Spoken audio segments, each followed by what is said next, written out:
Follow the money. That's what I always say. You always follow the money. Yeah. This is Follow the Money with Mitch Moss and Pauly Howard on VSiN.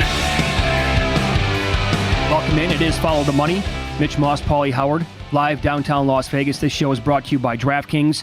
One thing I wanted to update you on from the previous hour, we were going down touchdown props by quarterbacks this week. I think I was on the website for DK when they first popped them, and I saw Dak Prescott at over 1.5 minus 110, and I wrote that down. I'm like, wait a second.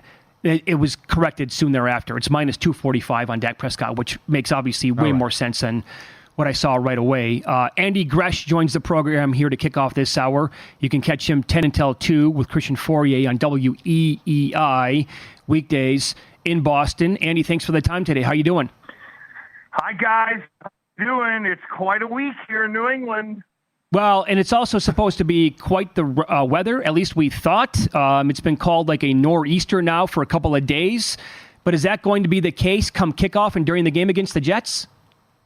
So, guys, the latest that we have here is that, and it started off as, well, it could be 2 inches or 20, and that's the way things are done here in New England. I think they've narrowed it down to where Foxborough is likely to be in the area that gets 6 inches of snow or more. However, it's going to start on like late Saturday night and carry through to Sunday night. So it doesn't sound like it's going to be anything completely ridiculous. But both teams are trying to lose this game. I mean, you couldn't have two worse suckbag quarterbacks playing this week than these two teams that are desperately trying to not tip their hand that they want to lose, but they both want to lose. Why do the Patriots want to lose? Why doesn't Belichick want to go out a winner and beat them 16 in a row? Because they played so well down the stretch. Well, Pauly, I think that's kind of the conundrum for everyone here in New England is that you want to try to get as high a draft pick as you possibly can, but then there is the pride of Bill Belichick and him wanting to continue to beat the Jets. And, the Jets have been the nail to the hammer here in New England. And I admit, it's really conflicting, but I think a lot of people are siding more on the, hey, let's try to set up the organization for the future. And I'm not saying that everybody is out on Bill Belichick, don't get me wrong, but I think some of it might be the intoxication of thinking you're going to find your next quarterback at number 1 or number 2. Which they already blew, though, because they beat Denver and Pittsburgh. So that bye-bye to get Williams or May. Well, I'll tell you, that Denver win was almost by accident, quite honestly. And you're right. Well, you know what? It did hurt them, but then, look at the rest of the teams around them who have had their own issues as well. And just as a quick aside, having strength of schedule is the number one tiebreaker for the draft, and not using head-to-head just doesn't seem to correlate with me, but that's another story for another time. Yeah, that seems to make some sense. By the way, as an aside, as long as we brought up the draft, if they're not in position to pick in the top 2 to get Williams or Drake May, would they consider Daniels from LSU the Heisman Trophy winner wherever they're going to pick? I don't think so, Mitch. And a part of the look, I still think there's a pretty good chance that Bill Belichick is here next year. And the one thing that guy doesn't do is overdraft. And the first thing that would scream to me that the Patriots could be screwed is that if someone new comes in there and then they're like, well, we got to have a quarterback and, we're just going to take one of these guys because we've already decided and preordained to ourselves that we need the younger QB versus going on and getting a veteran. That would be a real red flag for me. I like Jay Daniels, don't get me wrong, but he ain't the number 2 pick in the draft. I'll tell you that. If he is, I'd eat my shoe. Yeah, right. So how have things changed? Now, it's just a couple reports, but Ben Volen said there was a chance he was out if they lost in Germany, and they didn't look like garbage. And then Tom Curran had the report that he's not coming back. What are the chances that Belichick will be the Patriots head coach next year? Honestly, Pauly, and I hate to put it sounds like I'm hedging, but it's really 50-50 because the part of the dynamic that people miss nationally is who is making this decision. Robert Kraft is 82 years old. We know he's run this thing, but he ain't going to run it forever unless he's going to live to be 125 years old. And his son, Jonathan, has been the president of the team for such a long time that is this going to be Jonathan Kraft's call with Robert Consulting versus Robert Kraft's call with Jonathan Consulting. So I think there's that whole family dynamic that gets thrown into this as well. And I don't know necessarily if Jonathan Kraft and Bill Belichick would be exchanging Christmas cards. So the layers of complexity to this are really maddening in trying to figure it out. But, yeah, I mean, nobody's been right on it. I mean, yeah, the reporting's been all over the place. And one of those people you brought up, I won't even mention, little tiny hands writing things like a little gremlin. Okay. All right. So, Brady hasn't been there now for a handful of years. We're getting more and more removed from the glory days here of this organization and this team dominating the NFL, and a bunch of players who were on the last Patriots Super Bowl winning team as well, long gone, right? So this, the younger players that are on the team, and Belichick is, 45 years older than some of these guys. Has that Patriots way been lost on the new kids here in that locker room? Like, do they truly care? Like, if this is Bill Belichick's last game, do they care about sending him off with like this great swan song? I kind of think they do, Mitch, from the standpoint of they haven't quit. Like, I watch you guys every morning, or at least listen to a little bit of y'all every morning, and I heard you talking about, the Chargers when they just packed it in with Brandon Staley, and everybody knew that Staley was going to be toast. They just kind of rolled over and were like, what are we going to play for this guy? The Patriots are out playing games 6-0 for crying out loud. So even though the offense is grinding, the defense, which has more veterans on it, had been grinding and playing hard for this guy. They could have rolled over on Belichick early in the year, and they didn't. And yep, there's the age gap, but I'm just telling you, there's something to this guy. It's like Yoda. It's like, oh my God, when he walks in a room, everybody stops. That's why I've been screaming that if he ends up leaving, I think he could get traded to Washington. A, new owner syndrome. They always want to make a big splash. And B, Belichick is from that area. And when Dan Snyder would walk in the room to try to get financing for a stadium, they'd laugh him out of there. Imagine if Josh Harris walks in the room and there's Bill Belichick and everybody freezes for a moment, and then you're mesmerized staring at the guy because all he's ever said is stuff like, we're on to Cincinnati, we'll do what's best for the team. You hear him speak like a human being, you just gawk at him because you can't believe this guy has a personality. Let's follow the money here on VSiN, the Sports Betting Network. Our guest, Andy Gresh. You can follow him on X. He is at The Real Gresh. He hosts Gresh and Fourier weekdays 10 until 2 on WEEI in Boston. So having said all that, and I know you said right away that because of the draft order, both teams would prefer to lose this game, but if they are fighting for Bill Belichick, this team has dominated the Jets. Belichick has had their number. It's 15 straight. Why is this point spread where it's at? It's below a field goal. Here at Circa, it's 1.5. I don't understand this.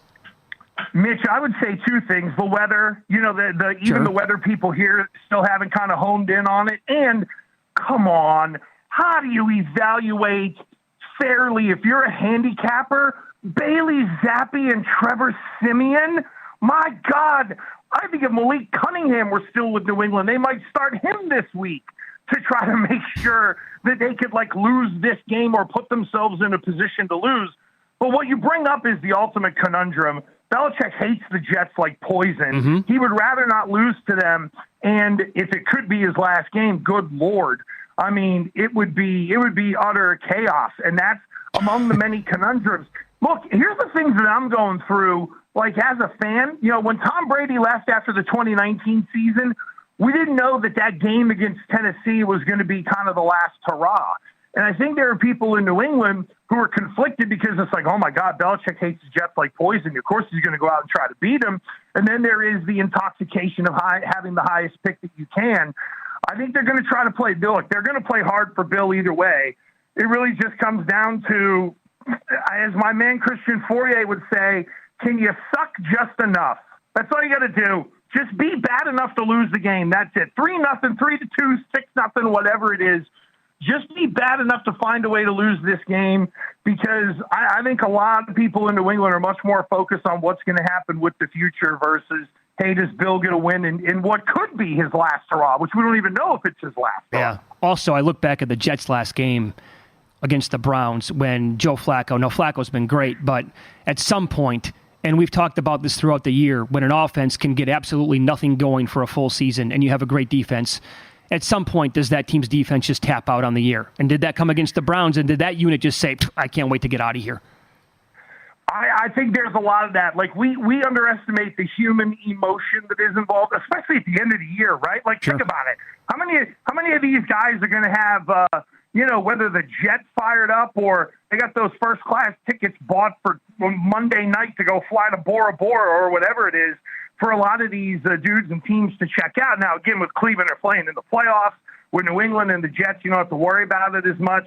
Guys, one of the weirdest betting things, at least around here, that no one is talking about the betting angle of this game. It really feels, and look, Massachusetts, you guys have seen the numbers, top 5 in terms of the country, in terms of handle and all that kind of stuff. It feels like there would be more people interested in putting in futures bets on where Bill Belichick is going to land or what date he could be let go or traded versus people wanting to try to figure out whether the Patriots can cover this game this weekend. Great stuff. Again, follow him on X. He's at The Real Gresh, and he does 10 until 2 on WEEI with Christian Fourier in Boston. Andy, pleasure as always. Thanks for the time. Love you guys, and hopefully someday soon we'll actually see my ugly mug not completely zoomed in like last time. And keep playing them dog videos, Pauly. I love them things. All right, thank you. Will do. Happy New Year. Yep. Okay. This is bad. I mean, they're 2-23 against them since 2011. They beat them 18-19. Yeah, I mean, yeah. I'm with you with the point spread. 1.5 points here. I mean, all right. We'll touch a little bit on tonight's NBA card up next. We're looking at the highest total in the history of some sports books, and I'm unsure if it's high enough.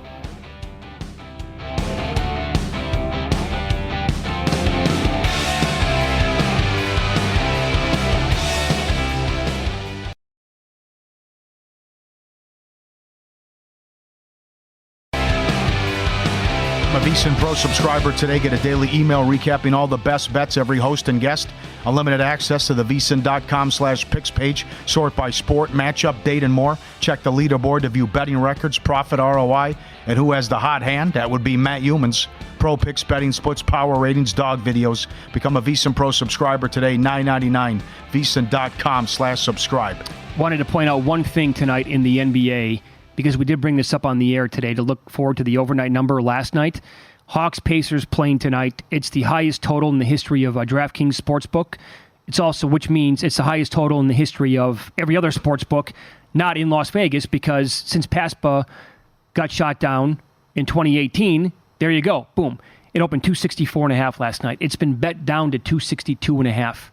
Yeah. Can't do it. I can't bet under 262.5 with these two teams. Nope. Not after what happened in the first one. No doubt. Also, Lakers at home against Memphis. Better get a win. And it is troubling times for the Lakers right now. And Darvin Ham keeps tinkering with lineups. And now that report came out that they're frustrated with Darvin Ham. I wonder who that came from. Oh. Reeves? Yeah. Actually, Reeves came back and said something the other day to contradict what he said. I have a feeling you-know-who reached out. Oh. Because he didn't talk to the reporters after the game. Then suddenly, the next day, it was a little upset, frustrated with what Ham's doing. Clippers also were in New Orleans to take on the Pelicans. What a game that is, by the way. Pelicans are hot, but the Clippers, again, have won 11 in a row when Kawhi has played. More on the Jets debacle. 21 touchdowns. Fewest since the 2012 Chiefs. Most penalized team in the league. Also, all-time bad on third down this year. They're 26%. Yeah. I think they'd be the third worst since 2016. How bad they are on third down. And in spite of all this, the last 2 years, though, Garrett Wilson is at 1,000 yards. Flacco, Strevler, Boyle, Zach Wilson, White. Look at the quarter. Simeon. And he's still at 1,000 yards. Yep. Incredible. The Jets also on the road. This current stretch going back to 2015 is one of the worst of all time. They are 24, 42, and 4 ATS on the road since that time. Under 500 ATS on the road in 7 of the last 8 years.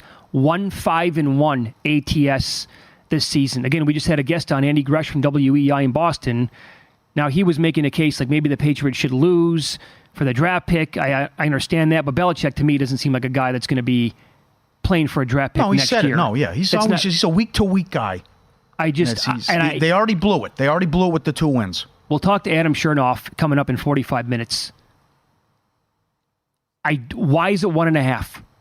Why is this number 1.5? And if you looked at last week, Chernoff brought up a great point on his podcast this week. And I just asked Andy that question as well. The Jets defense played really, really well the entire year. At some point, a defense will crack when the offense can give them no help whatsoever. I go back to that example of Jacksonville all the time. They were incredible on defense. Blake Bortles was a quarterback, and that defense put them in position to win almost every single game, but the offense was so bad they could never score points. At one point late in the season after a loss, they gave away. The media was surrounding the locker room, and they were not allowed in at that point. All they heard was screaming inside and players who were just irate and pissed off. Yeah. Like at some point you're going to crack and you have... Well, it did Thursday. They were horrible. That's what I'm saying. Like, does that play continue in weather? I get it. Can Zappe take advantage? He's had some moments. Yeah, they look, I mean, the Patriots have been playing pretty well the last couple of weeks. Yeah. I just go back to the fact that he's owned them, right? And then the history there with the Jets, too, and he always beats them. I'm with you on that one.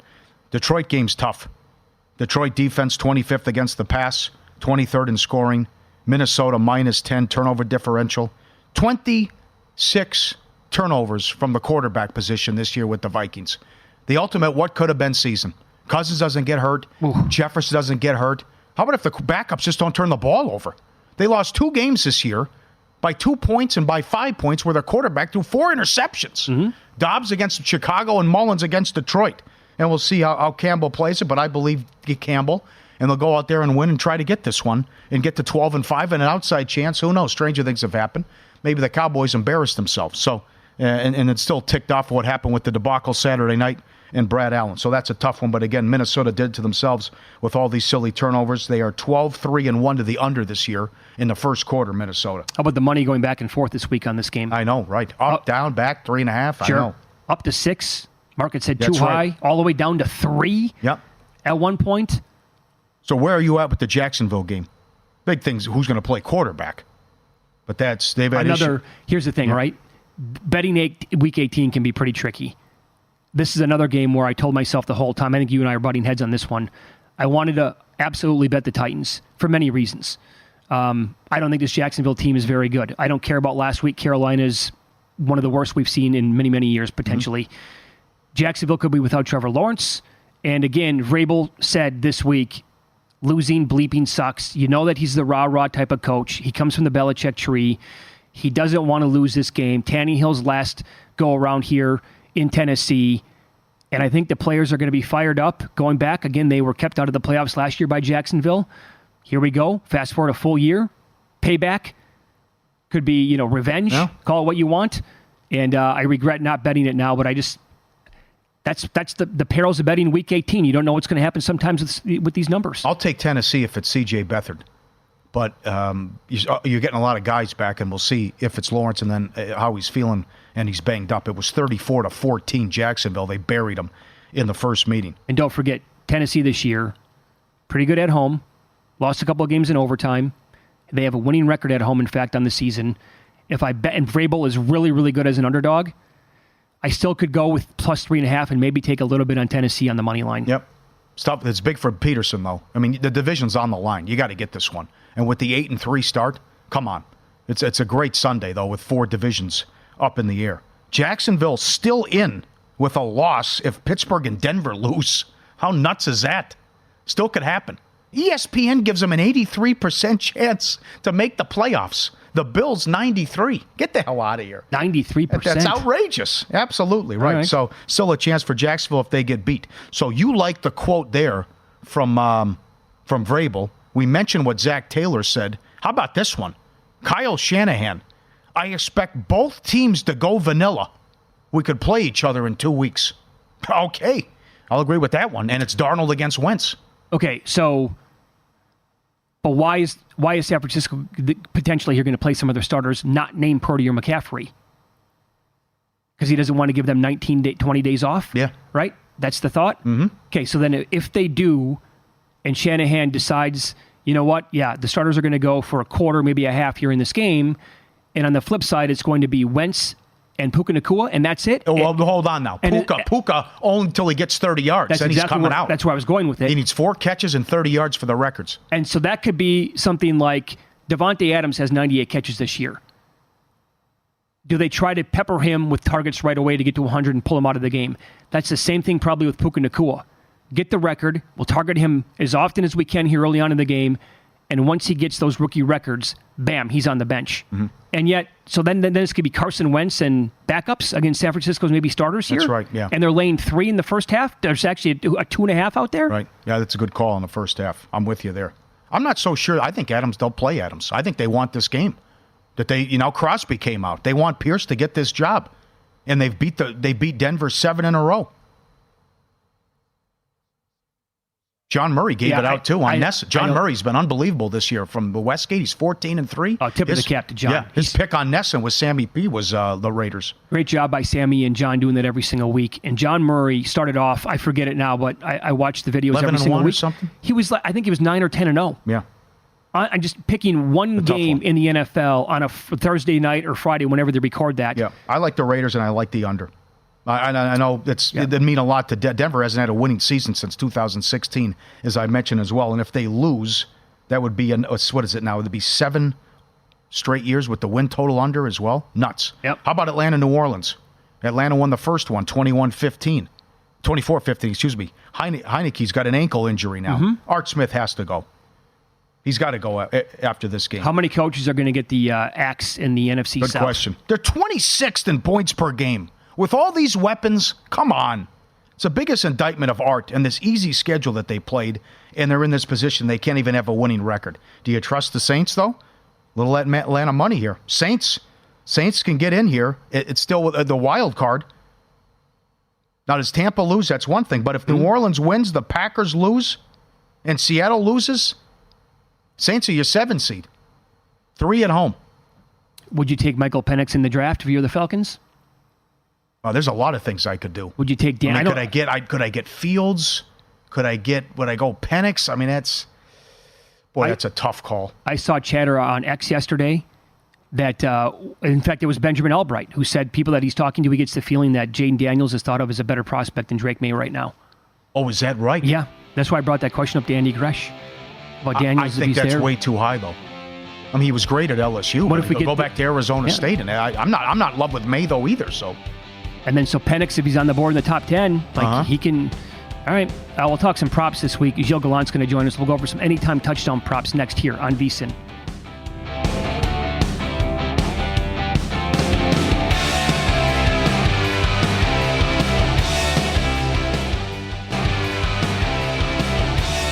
Great New Year special. Get VSiN Pro access. Everything we do through May 1st, only $79. Daily best bets, betting splits, premium analysis, 24/7 video, and all the guides. March Madness right around the corner. Don't miss out. Limited time offer. VSiN.com/subscribe. Get it today through May 1st, only $79. We'll talk some props for Week 18 here as Gilles Gallant joins the program now. He does a great job for Action Network, and also his show on YouTube is called The Touchdown Show with anytime touchdown props and INT props as well. Gilles, it's great to have you back on the show today. How are you? Mitch, Pauly, appreciate you having me back. It's Week 18, so I'm just ready to kind of. I don't want to say I'm happy that the season is coming to a conclusion, but I'm really getting ready for playoffs. So I'm just excited to see how these matchups unfold, and with the way that the playoff picture is, you almost need like a Venn diagram to kind of figure out who's what. And, I'm just kind of happy that we're at Week 18, and there's some props that are standing out despite the fact that there's a few games this week that I can't imagine many starters will play. Sure. So before we get into those, you did a great job on Twitter. By the way, you're at GDawg5000, DAWG. 5,000 on X. And on the air last week, I was trying to tell people not to include, for those who like to do the same game parlays or the anytime touchdown parlays for a single week, I said, don't put in Christian McCaffrey. He was, we saw the first number was minus 450, and then another national book made him minus $9. And I pointed out, like, in the history of the biggest numbers I've ever seen, I go back to Jonathan Taylor a few years ago, final week against Jacksonville. He was minus 440. He didn't score. I saw one book had Tony Pollard this in what was, quote, an easy matchup. He was minus $5, didn't score.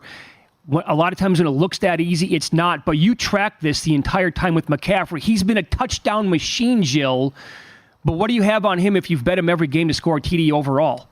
Sure, yeah. So, I mean, over the time that he has been with San Francisco, he's obviously been very consistent. He's had touchdowns in 13 of 16 games this year, touchdowns in 8 of 11 games with San Francisco last season. But if you had bet 1 unit on him for every game that he has played this season, you'd only be up about 2.2 units in profit. Last year, it would have been about 2.96 units in profit, and that was mainly because of that first game against the Rams that he had played after the Chiefs game where he was getting acclimated. He scored 2 touchdowns out of that game. He was around plus 120. He hasn't been plus odds since. But essentially around 5 units in profit is what you would be if you had bet him for every game that he has been with the 49ers. And so he's got average anytime touchdown odds around minus 220 this year.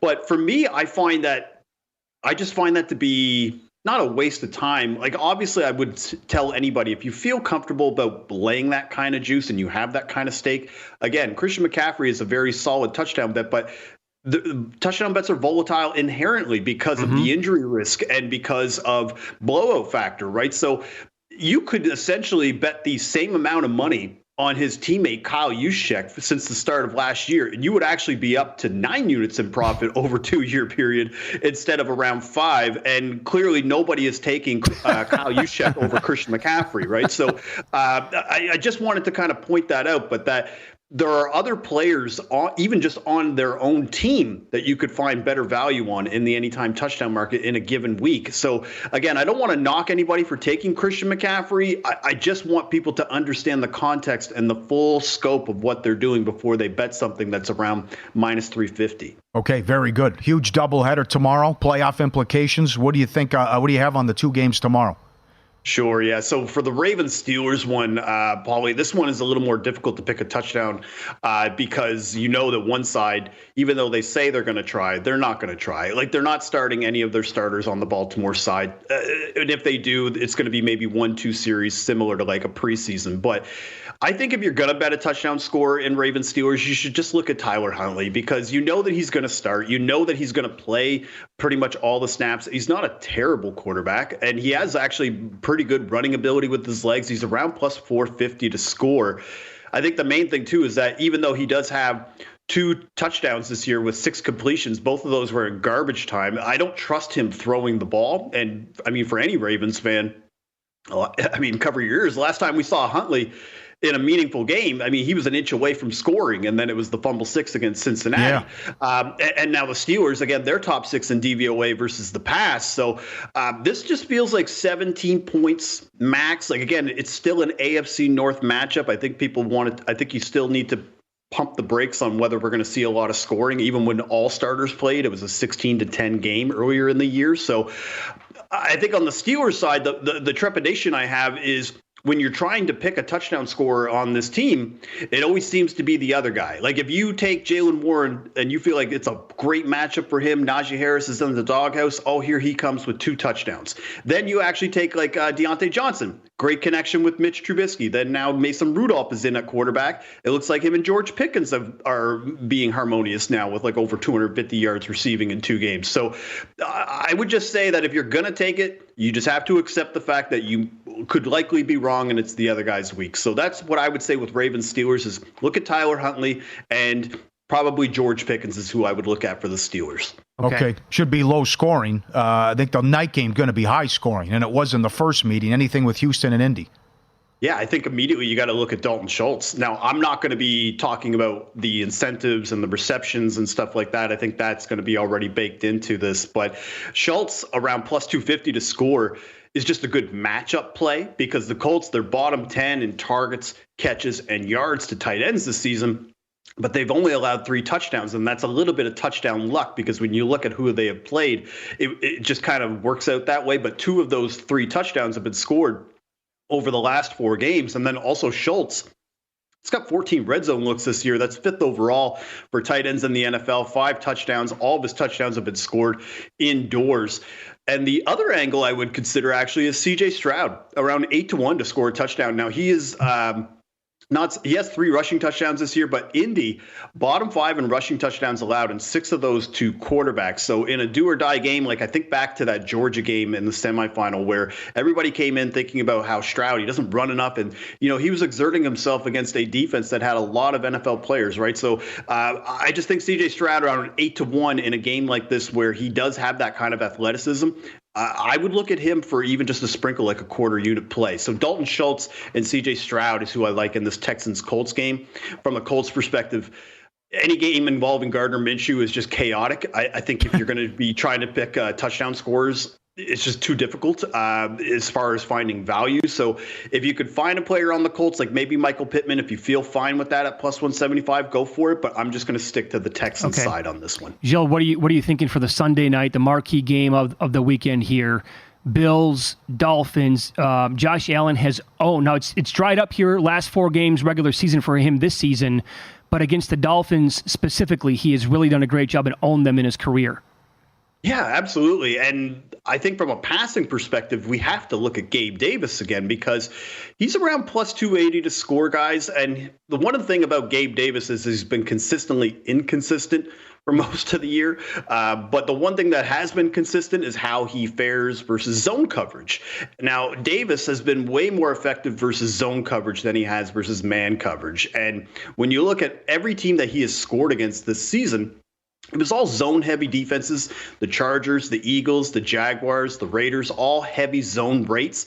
Another team that plays zone a lot, though, is the Dolphins, a team that he scored on in week 3. So Gabe Davis, I think, is going to need to be used, especially if there's a position where maybe they're even trailing. Now, I will say Stephon Diggs, I do like him as well, around plus 165. But at the same time, if you're going to give me plus 280 for Gabe Davis, who has 7 touchdowns this year in this passing offense, I'm going to take it. So Gabe Davis at plus 280 in the Sunday Night Football matchup against the Dolphins is who I like to score. Okay, in about 90 seconds here, you also track interception props.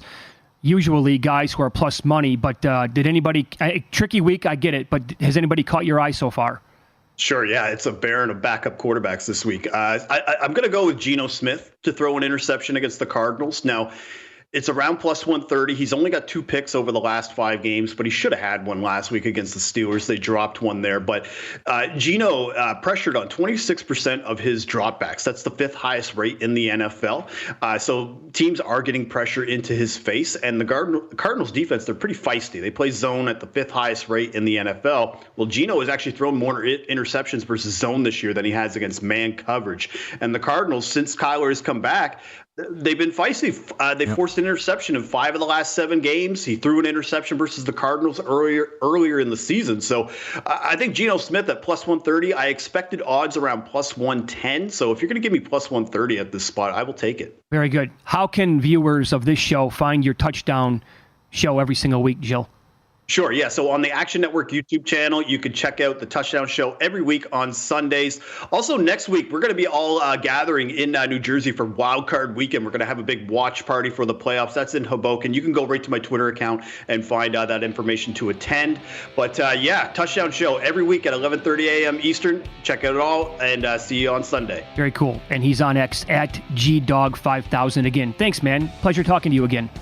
Cheers, gentlemen. Have a great weekend. Yeah, we'll get more into the card coming up next, including specific numbers here. More on Bill Belichick that are incredible next.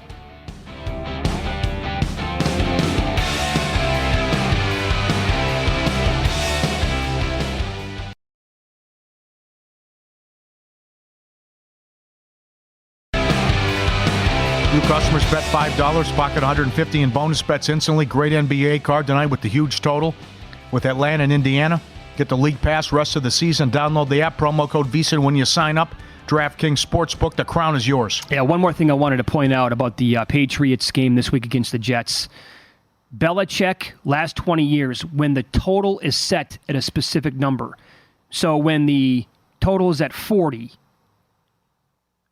or below, like it is this week, the Patriots and Bill Belichick are 38-15-2 ATS. That's 71.7%.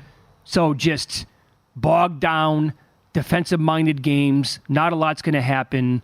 He's, unbelievable defensively. That's when he wins out. Yeah, it has all the makings of a Belichick special. Right. Number one, he owns them. Number two, go out with a win. Go out on a high note. Number three, it's going to be awful. I mean, people keep sending the emails and tweets about the snowstorm and how bad it's going to be. So you have to come up with creativity like he did in the Monday night game in Buffalo when they threw like 2 passes and won the game. He's going to meet with Kraft after the game Monday. I wouldn't bring him back. Belichick hasn't re-signed a player he drafted in the first 3 rounds since 2013. Who are you going to get to replace him? Don't know. But it's been awful and ugly since Brady left. How about this for a conversation? Uh-huh. Bill, you could remain our head coach, but we're going to bring in a GM to help you out. Yeah. I don't know how that's going to go, though. Oh, probably not well. Right. Well, I go Vrabel. I know they love Mayo. I don't know about that. But certainly I'm going to have to clean house with the whole staff. Well, and here's what he's up against now. During their reign, this certainly helped out Belichick and Tom Brady. The other 3 teams in that division stunk magically for 20 years. Right. It's completely that helped flipped. a lot. Yep. Imagine if Rodgers doesn't get hurt this year. So you have that going against him as well. Green Bay and Chicago. Now, when you want to talk about ownage, I can't even, the Bears rarely beat Green Bay. But when it comes to betting on this stuff against the spread, the last 20 years, Chicago is 12, 29-1 ATS against Green Bay. That's 29-3. They are 8-20 with 1 push ATS against their division since 2019. The struggle is real. Yeah. It's been going on for a long, long time. I actually think it ends this week, though. I like the Bears. Green Bay is a very small town. It's like a population of 100,000. Village, Mandarich. Basically, yeah. Here's Justin Fields, Bears quarterback, talking about going to Green Bay this weekend. Their home field. I know their fans going to be loud because there's not much to do in Green Bay except watch football. But it's going to be a great environment for us to play in, and hopefully we have a great game and get the dub on Sunday. So Paul, in our radio history, broadcasting history of traveling to Super Bowls, talking to former whatever, we've asked former Green Bay players what is there to do in that city. Their response is, I don't know, maybe go to Best Buy. Yeah. So he's not wrong. He's spot on. But again, I've liked the Bears all week long. I was hoping for 3.5. I'm going to have to take the 3. All right. Green Bay's beat them 9 in a row. Can the Bears go over their win total and close with a 5-1 record? They are 2-10 straight up last 12 on the road. They are 0-6 when tied or trailing entering the fourth quarter. Could Fields bring them back? What love am I going to get? Is Alexander playing? What are they going to do with Watson, who could be back? I mean, there's so much. And then Jones got nicked up a little bit. They looked great last week, but then again, Minnesota was awful, and O'Connell made that horrible decision to start Hall. It's been an up-and-down roller coaster season for Green Bay. But for Chicago to close strong and ruin their season, just like Detroit did last year, and finally end this losing streak, that'd be something. And then they want to bring Fields back, and the defense has been so good. That's the thing. Sure. It hasn't been Fields. The defense has been unbelievable since the Sweat trade. And you remember the Monday night game I referenced, they won 12-10. They took the ball away 4 times from Dobbs. So I will say both of these teams moving forward into next year, there's a lot of hope for both of them. I'll give you that. The Bears with the draft, who knows what they're going to do with Fields. And all things considered, I know, again, they've been up and down. They've been, say whatever word you want about Green Bay. You said schizophrenic earlier this year. You don't know what you're going to get. Jordan Love has 31 touchdown passes. So the year that he put together in totality was better than Aaron Rodgers, and I don't even think it was really that close. I mean, he's going to blow away some of his numbers. And when you think about some of the guys that they've taken in the draft in recent years, the last 2 years, Reed's a touchdown monster, has been so far, has double-digit scores. Oh, he's very good. Very good first touchdown of the game guy, too. No kidding. Dobbs has been very, I like him. And they're doing this without Watson, who on paper is or on film is the best guy overall, most talented of the bunch.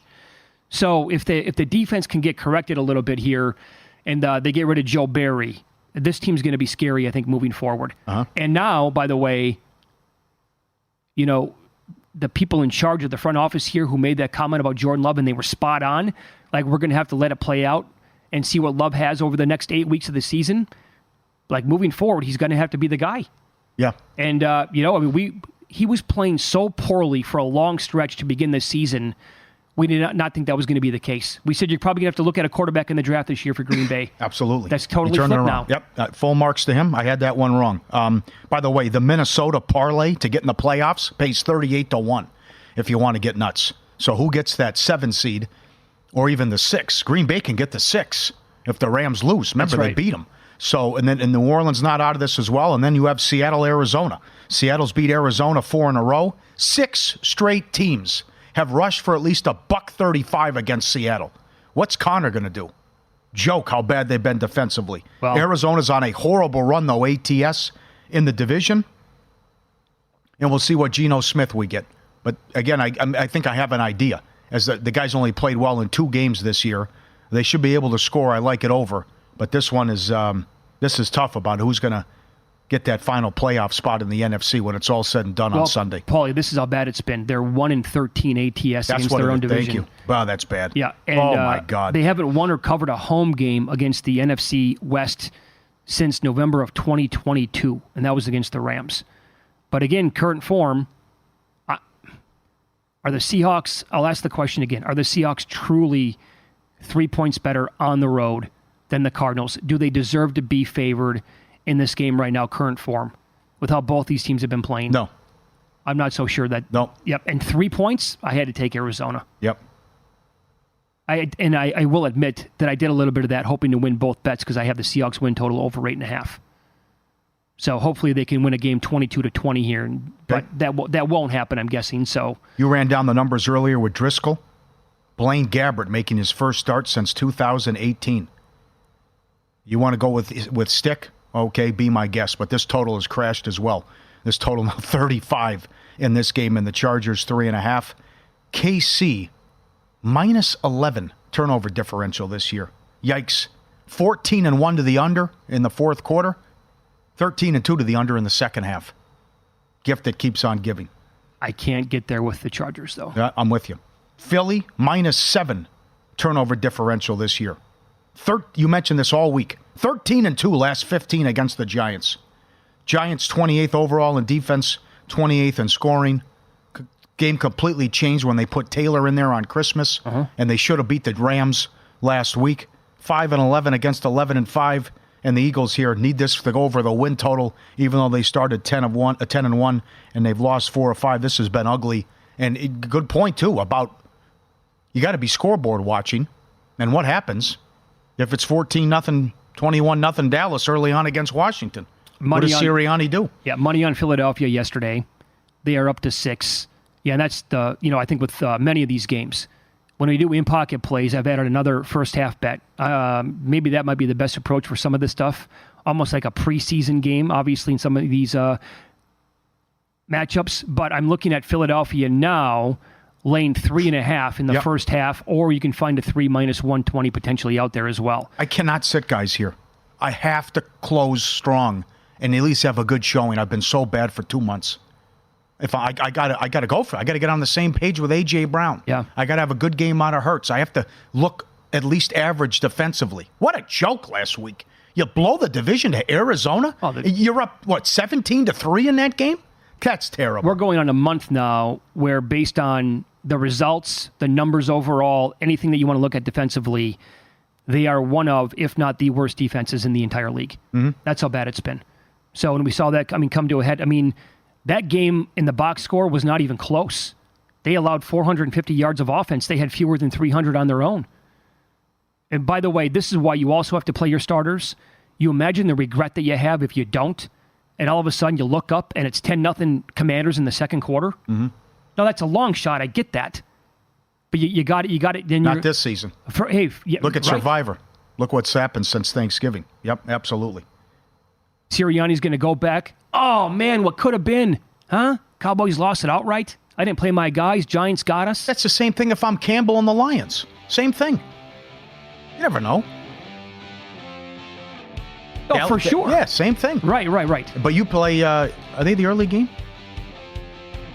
But you're the early game, too. Yeah. Detroit's got to play people. All right, so we'll go over the entire card with our friend Adam Chernoff coming up next here on VSiN.